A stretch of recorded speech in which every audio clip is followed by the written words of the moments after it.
बच्चों, कल आपको वैधानिक के कुछ गड़बड़ी के कारण कुछ सवाल बताना बोर्ड पर से आपको नहीं पहुंच पाया। मैं यह सवाल दोबारा बता देता हूं। इस सवाल को आप ध्यान से देखेंगे। जो कल मैं होमवर्क दिया था वो होमवर्क भी आज मैं कराऊंगा और आशा रखता हूं कि सारे होमवर्क आप बना लिए होइएगा।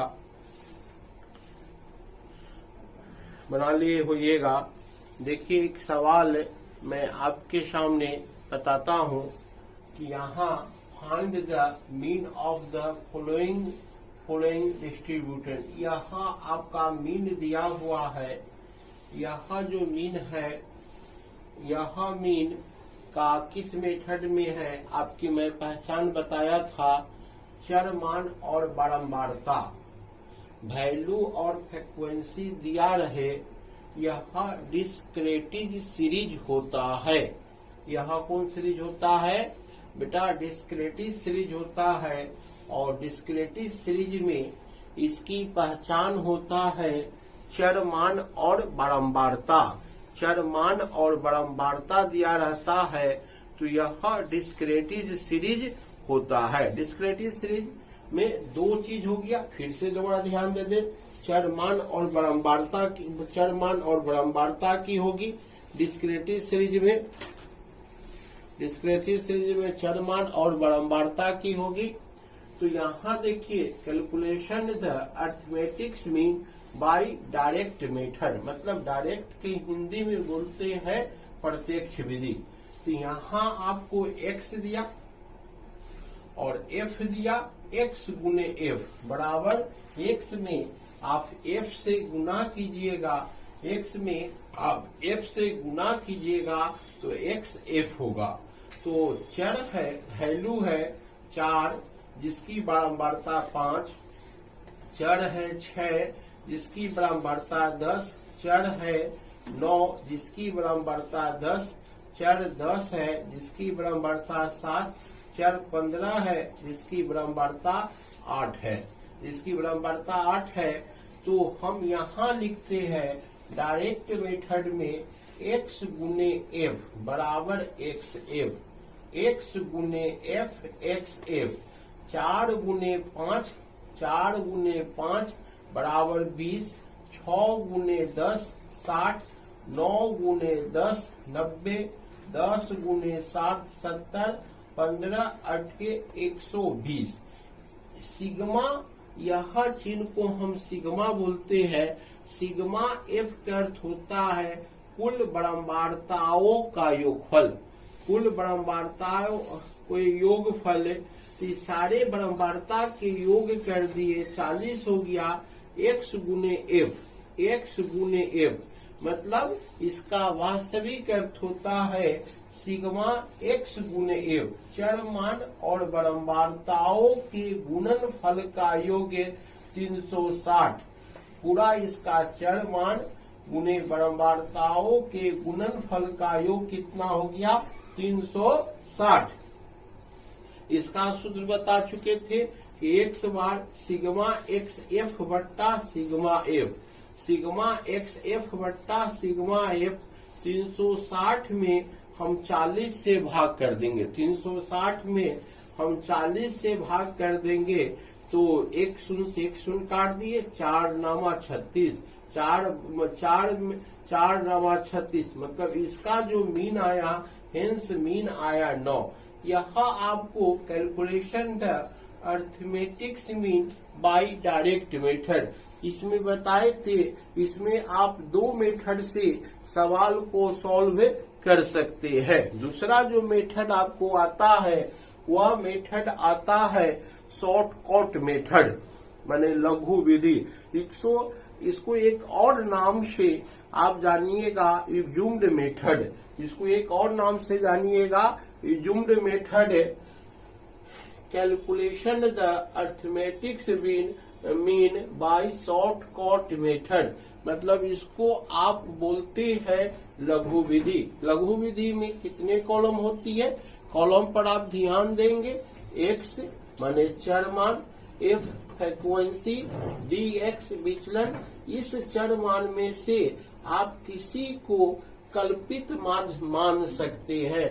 यहाँ देखिए अधिकांश बीच वाला को आप मान सकते हैं, जो बीच में चर मान हो उसको मान सकते, नहीं तो आप किसी को चर मान मानिएगा। क्यों बीच वाला को माना जाता? इसका अर्थ होता है कुछ मान आपको पॉजिटिव प्राप्त होगा, कुछ मान आपको नेगेटिव प्राप्त होगा। बीच वाला को मानिएगा तो कुछ मान आपको पॉजिटिव प्राप्त होगा, कुछ मान नेगेटिव प्राप्त होगा। तो बीच में आपको 9 है तो चर मान 9 है, तो हमने 9 को मान लिया, हमने 9 को मान लिया, 9 को मान लिया। यह फ्रीक्वेंसी चर मान और फ्रीक्वेंसी आपको दिया रहेगा, चर मान और फ्रीक्वेंसी आपको दिया रहेगा, चर मान और फ्रीक्वेंसी दिया रहेगा। इसको आपको पहले इसमें से किसी एक को कल्पित माध्य आप मानते हैं, किसी एक को आप क्या मानते हैं? कल्पित माध्य। यह चर है 4, 6, 9, 10, 15, यह चर मान दिया है। ये मतलब कल्पित माध्य। कल्पित माध्य कितना है? कल्पित माध्य 9 है, तो 4 में से हम 9 घटा दिए -5, 6 में से 9 घटा दिए -3, 9 में से 9 घट गया 0, 10 में से 9 घट गया +1, 15 में से 9 घट गया +6। अभी आप देखिए f गुने dx, f गुने dx, f कितना है? 5 है, 5 में -5 से गुना कर दीजिए -25, 10 में -3 से गुना कर दीजिए -30। आप जानते हैं किसी भी संख्या में 0 से गुना करने पर इसका परिणाम क्या आता है? 0 आता है। 10 गुने 0 बराबर 0, 7 में +1 से गुना करेंगे +7, 8 में +6 से गुना करेंगे 8 छक 48। यहाँ 2 नेगेटिव मान प्राप्त हो गया, 2 ऋणात्मक मान प्राप्त होता है -25 और -30, -25 और -30। तो यहाँ इसको हम जोड़ेंगे -25 और -30 -55, -25 -30 -55 +7 +48 +55। यह दोनों पॉजिटिव मान को एक साथ जोड़ दिए, दोनों नेगेटिव मान को एक साथ जोड़ दीजिए। -55 +55 बराबर 0। आप बाजार जाते हो, मान लो 55 रुपया आप लेके गए, 55 रुपीज लेके गए, 55 रुपीज की कोई वस्तु खरीद के लिए ली आए, इसका रिजल्ट क्या हो गया? 0 हो गया। इसका सूत्र क्या होता है? 108 a plus sigma f dx बट्टा sigma f। a plus a मतलब कल्पित मान, सिग्मा f dx मतलब माने फ्रीक्वेंसी गुने विचलनों का योगफल, फ्रीक्वेंसी गुने विचलनों का योगफल, फ्रीक्वेंसी गुने विचलनों का योगफल कितना आया? 0। और सिग्मा एफ मतलब बारंबारताओं का योगफल, सिग्मा एफ कितना? बारंबारताओं का योगफल कितना आया था? बारंबारताओं का योगफल आपको 40 आया था। 0 में आप 40 से भाग 0 आ गया, 9 में आपको 0 जोड़ना है, 9 में आपको 0 जोड़ना है, 9 में आप 0 जोड़ दीजिएगा 9, हेंस मीन 9। आपने देखा कि यहाँ जो डिस्क्रिटिव सीरीज था, डिस्क्रिटिव सीरीज में आप डायरेक्ट मेथड में सवाल बनाए और शॉर्टकट मेथड में सवाल बनाए, दोनों का परिणाम, दोनों का रिजल्ट कितना आया? दोनों का मीन कितना आया? 9। दोनों का आंसर आया 9। आपको परीक्षा में, आप जब परीक्षा में सवाल को हल करने के लिए मिलेगा तो आप क्या कीजिएगा कभी कभार दे देता है प्रश्न में यह दे देता है माध्य ज्ञात करे। माध्य ज्ञात करे तो आपके ऊपर रहेगा, स्वतंत्र आप हो गए कि आप प्रत्यक्ष विधि में या डायरेक्ट मेथड में, लघु विधि या 101 जुम्ड मेथड बोलते हैं, उस मेथड में बना सकते हैं। आप परीक्षा आएगा जब कह देगा, ध्यान से सुन लीजिए कि यदि परीक्षा में कहता है कि माध्य शॉर्टकट मेथड में बनाए, तो बेटा आपको यह शॉर्टकट मेथड में यह सवाल आपको बनाना होगा। शॉर्टकट मेथड में सवाल बनाना होगा जो कल हम आपको होमवर्क दिए, इस होमवर्क को आप कर लिए होइएगा। इसमें से कुछ होमवर्क के क्वेश्चन हम बता देते हैं। देखिए ध्यान से कि हम कल आपको यह डिस्क्रिटिव सीरीज बताए थे, और डिस्क्रिटिव सीरीज में हम 2 मेथड की चर्चा किए थे। एक आपको डायरेक्ट मेथड, दूसरा आपको शॉर्टकट मेथड की चर्चा किए थे। इसमें कभी कभार इसका मिसिंग फ्रीक्वेंसी रहता है, तब आप क्या कीजिएगा, मिसिंग फ्रीक्वेंसी रहता है, ध्यान से समझिए। हम अगला जो आपको होमवर्क दिए थे, यह क्वेश्चन आपको आज हम कराने जा रहे हैं। होमवर्क वाला question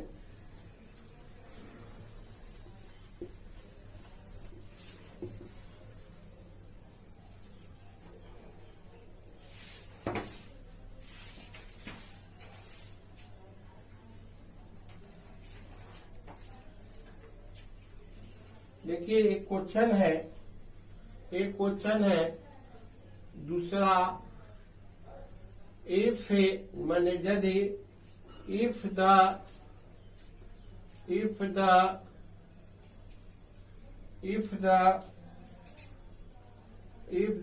mean of the following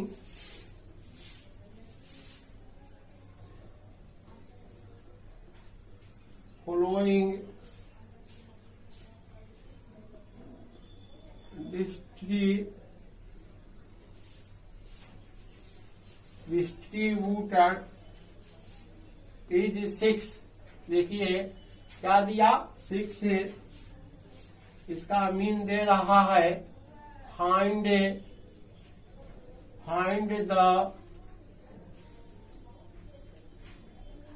value P, इसमें वैल्यू निकालना। क्वेश्चन समझिए, x है, यह f है, x में 2, 4, 6, 10 से P प्लस 5 है। इसका फ्रीक्वेंसी है 3 है, 2 है, 3 है, 1 है और 2 है। इसका फ्रीक्वेंसी देखेंगे बेटा, फिर से क्वेश्चन समझ जाओ। चर मान x है, x के फ्रीक्वेंसी है 2, 4, 6, 10, P प्लस 5 फ्रीक्वेंसी है 3, 2, 3, 1, 2, 3, 1, 2। इस सवाल में जब आप देखिएगा कि इसका मिसिंग फ्रीक्वेंसी है, इसमें यह सवाल आपको इसमें फाइंड वैल्यू ऑफ P मतलब आपको P के मान निकालना है। P का मान निकालना है,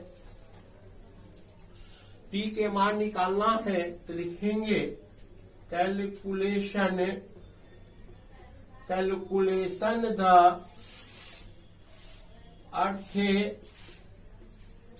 अर्थमेटिक्स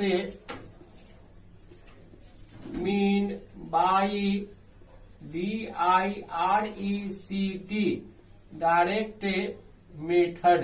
यह जो सवाल बनेगा वह आपका प्रत्यक्ष विधि, माने यहाँ पर हिंदी में लिख दीजिएगा माध्य प्रत्यक्ष विधि में। क्या लिख दीजिएगा?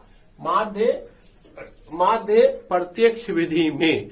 माध्य प्रत्यक्ष विधि में आप लिख दीजिएगा इसका चर मान है x है और f है, x है और f है। हम x गुने f लिखते हैं। x गुने f क्या हो गया? xf। x क्या होता है बेटा? x होता है चर मान, f क्या होता है? फ्रीक्वेंसी। चर मान गुने बारंबारता, चर मान गुने बारंबारता, चर मान गुने बारंबारता को गुणनफल कर दिए तो x गुने f आया। x गुने f आया। x के मान है 2 है,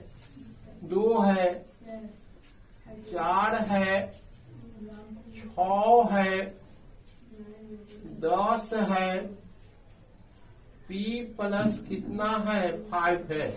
p प्लस क्या है? 5 है। p प्लस 5 है। p प्लस फ्रीक्वेंसी है इसका 3, 2, 3, 1, 2। हम इस सारे फ्रीक्वेंसी को क्या करेंगे? जोड़ देंगे। देखिए चर मान कितना हो गया? 2। चर मान हो गया 2, इसकी बारंबारता 3। चर मान 4 जिसकी बारंबारता 2। चर मान 6 जिसकी बारंबारता 3। चर मान 10 जिसकी बारंबारता 1। चर मान p प्लस 5 जिसकी बारंबारता 2, जिसकी बारंबारता 2। यहाँ पर लिखता है x गुने f। क्या लिखता है? x गुने f। इसका अर्थ होता है चर मान में हम बारंबारताओं को गुना कर दिए तो यह प्राप्त हो गया x गुने f। मतलब कहने के अर्थ हो गया 2 गुने 3। 2 गुने 3 कितना हो गया? 6। 4 गुने 2 कितना हो गया? 8। 6 गुने 3 कर दिए कितना हो गया बेटा? 18। 10 गुने हम 1 कर देते कितना होता है? 10। 2p, हम इसमें 2 में p प्लस 5 तो यहाँ अर्थ हो गया 2p और 5 दूना 10। क्या करेंगे? 2p 5 दूना 10 हो गया, 5 दूना 10 हो गया। अब इसका हम क्या करेंगे? पूरा बारंबारता को हम योगफल करेंगे। पूरा बारंबारता के योगफल करेंगे। 3, 2, 5, 5, 3, 8, 8, 1, 9, 9 और 2, 11। मतलब समझिए सिग्मा एफ क्या हो गया? कुल बारंबारताओं का योगफल। सिग्मा एफ क्या हो गया? कुल बारंबारताओं का योगफल। फिर से समझिए 3, 2, 5, 5, 3, 8, 8, 1, 9 और 9, 2, 11। अब इसको हम करेंगे sigma x F.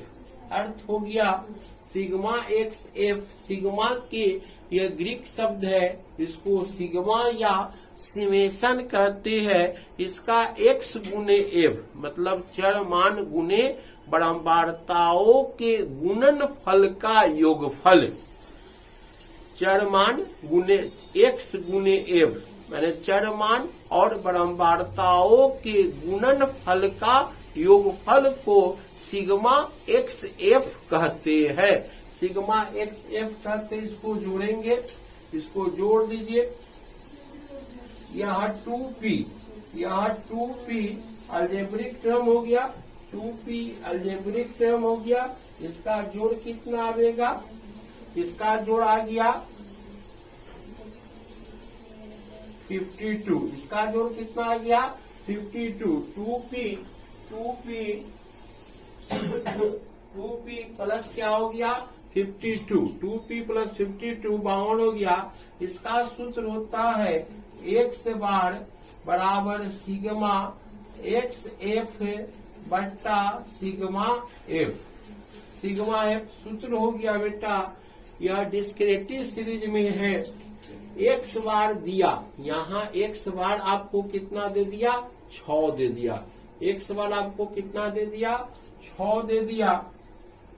Sigma x F कितना है 2p प्लस क्या है 52 है और यह कितना है 11। आप जान जाइए हम इसके नीचे 1 दिए, क्यों कि 6 में आप 1 से भाग कीजिएगा कोई चेंज नहीं होगा। ब्रजगुणन विधि तिरछी गुना, और इस चिन्ह का अर्थ होता है यदि इस साइड में आपके बराबर दाएं साइड में बराबर दिखाई दे, इस चिन्ह में आप इम्प्लाइड चिन्ह का प्रयोग करेंगे। इस वाक्य की सत्यता इस पर निर्भर करता है। या और OR लिख देंगे या हिंदी में या लिख देंगे इम्प्लाइड। अब इसको हम किससे गुना कर देते हैं 1 में गुना करते हैं। 2p प्लस कितना होता है 52 और 6 गुने क्या होगा 11। कैसे किए 2p प्लस 52 6 गुने 11 तो 2p हो गया प्लस 52। 11 छह कितना होता है बेटा 66। 11 छह कितना हो गया 66। तो 2p 66। देखिए यहाँ प्लस 52 है, यह प्लस 52 है, इधर जाता है माइनस 52 हो जाता है। यह प्लस 66 है, इधर प्लस 52 है। कोई भी चर बराबर के बाद जाता है तो 6 में से 2 गया 4, 6 में से 2 गया 4 और 6 में से 5 गया 1। इसे आप जान जाइए बेटा 2p गुना में है। 2p किस में है गुना में है। तो p बराबर कितना हो गया p बराबर कितना हो जाएगा 14 और गुना में 2 या भागा में 2 हो जाएगा 2 सते 14। यह कितना निकल गया 7। कितना निकल गया 7 आपका आंसर करता है। हेंस से जो मिसिंग था क्या इसमें क्या किसका मान ज्ञात करना था p के मान। हेंस वैल्यू p बराबर कितना हो गया 7। हेंस वैल्यू p बराबर कितना हो गया 7। हेंस वैल्यू p बराबर 7। आपको कहने का अर्थ है इसमें आपको p के मान ज्ञात करना था। Find the value p। Find the value p। p का मान ज्ञात करना था तो p के मान कितना आया 7। p के मान कितना आ गया 7 आ गया। p के मान आ गया 7। फिर से समझ जाइए, फिर से समझिए। यह चर मान है और आपको फ्रीक्वेंसी दिया चर मान और क्या दे दिया बारंबारता दे दिया।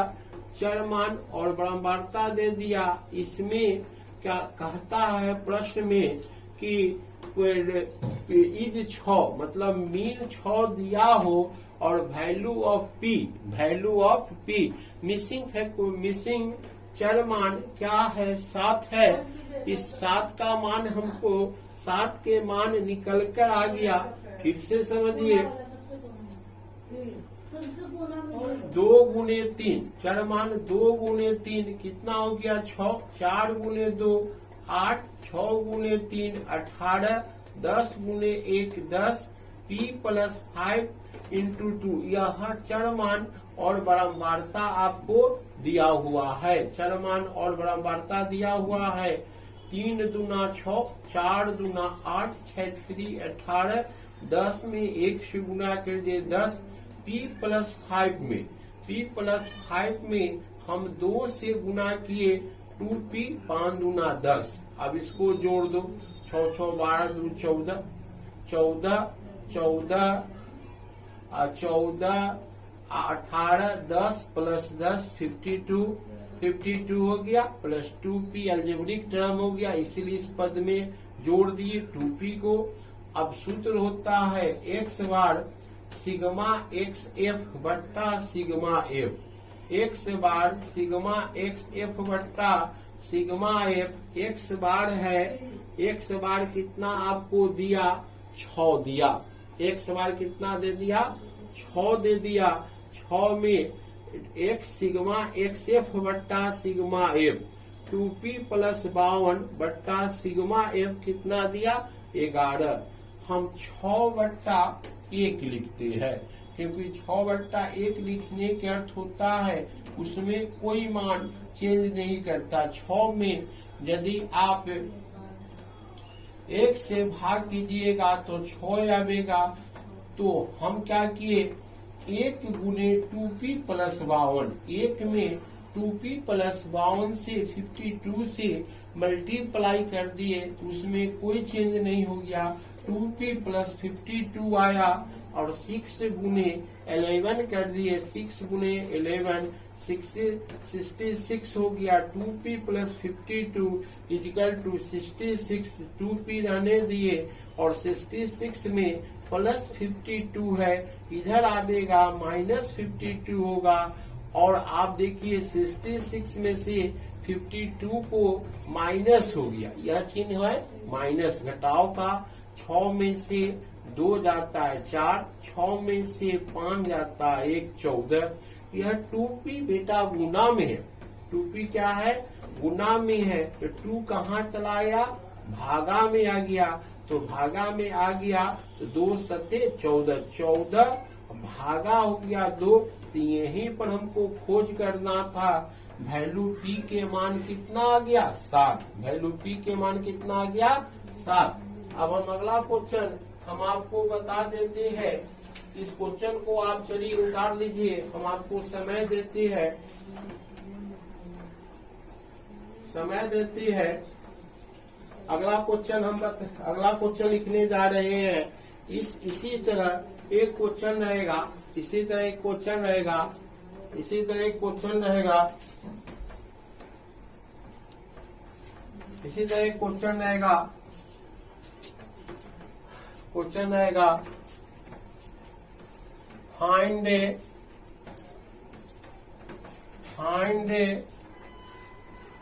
The value of p, find value of p if the mean of the ध्यान से समझ x दिया, इसका फ्रीक्वेंसी f दिया, हम x में f से गुना करेंगे, x गुने f प्राप्त होगा।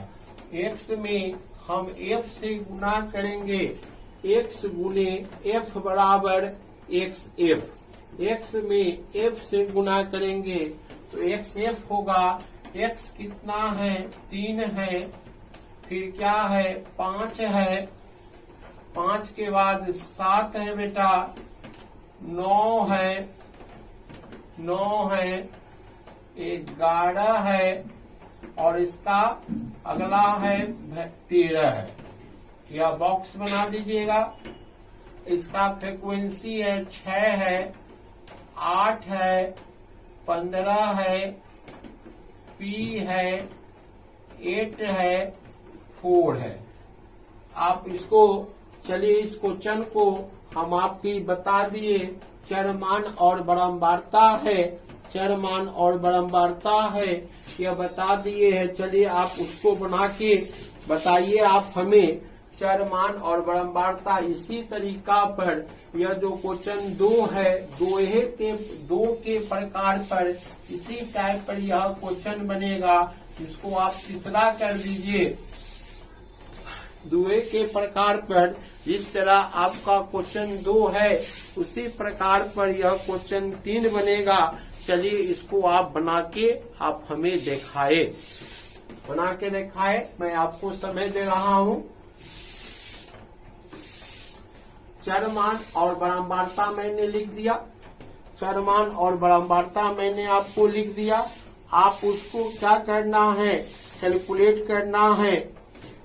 कैलकुलेट करना है कैसे कीजिएगा, फिर से समझ आइए। 3 गुने 6 कितना हो गया 18, 5 गुने 8, 8 पंचे 40 हो गया, 7 गुने 15 सते 7, 5 में 7 में 15 से 105 हो गया। 9 में पी से गुना कर दीजिएगा, 9p हो जाएगा। 11 में 8 से गुना कर दीजिएगा, 88 हो जाएगा। 13 में 4 से गुना कर दीजिएगा, 52 हो जाएगा। अब हम आपको बताए थे कि क्या करना है बेटा, कि पूरा फ्रीक्वेंसी को जोड़ देना। पूरा फ्रीक्वेंसी को आपको जोड़ना होगा, पूरा फ्रीक्वेंसी का जोड़ निकालना होगा। इसमें आप एक टर्म देख रहे हैं पी, आप सब 6, 8, 15, 8, 4 में क्या करना है, इस फ्रीक्वेंसी पी को जोड़ देना। चलिए जोड़ के बताइए कितना होता है, जोड़ के बताइए। चलिए जोड़िए। सिग्मा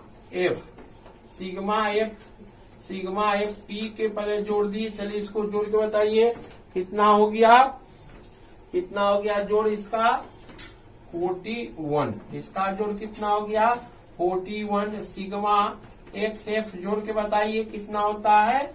सिग्मा एक्स एफ सारा चरमान गुने बारंबारताओं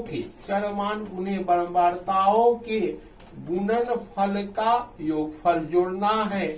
चरमान गुने बारंबारताओं के गुणनफल का, यह 9p पहले हम टर्म से निकाल दीजिए, यह बीजीय पद हो गया 9p।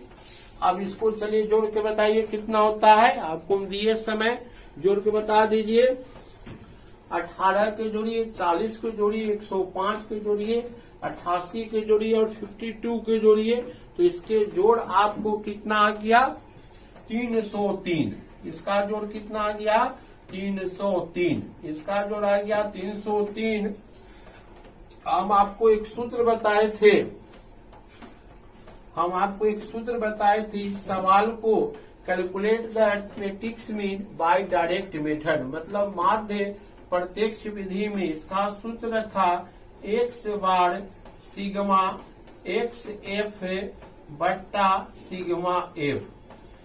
क्या बताए थे, सिग्मा एक्स एफ बट्टा sigma f, sigma x f बट्टा sigma f, sigma x f बट्टा, तो एक्स बार दिया यहाँ 7.5 इधर बराबर है बेटा, तो कौन चीज लगेगा, इम्प्लाइड है।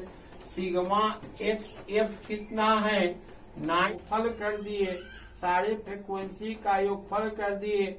41 प्लस पी, 41 प्लस कितना हो गया पी हो गया। अब सिग्मा एक्स एफ, सिग्मा क्या कर दिए एक्स एफ कर दिए, चर मान गुने बारंबारताओं के गुणनफल का योगफल 9p लिख दिए। 18, 40, 105, 88, 52 को 52 को जोड़ दिए 303 हो गया।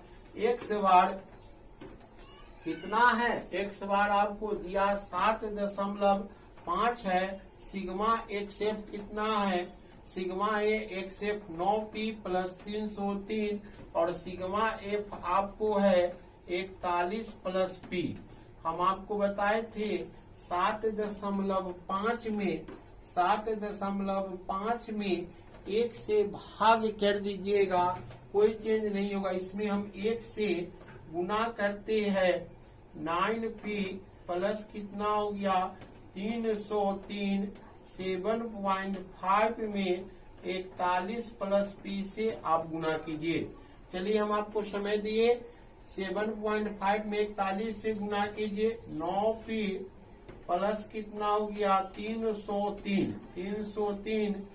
आप कितना है 41 में आप 41 प्लस p 41 प्लस p में गुना करना है गुना करना है 7.5 गुने 41 360.5 360.5 और जोड़ 7.5 पी। आप तो अलजेब्रा बनाए होइएगा।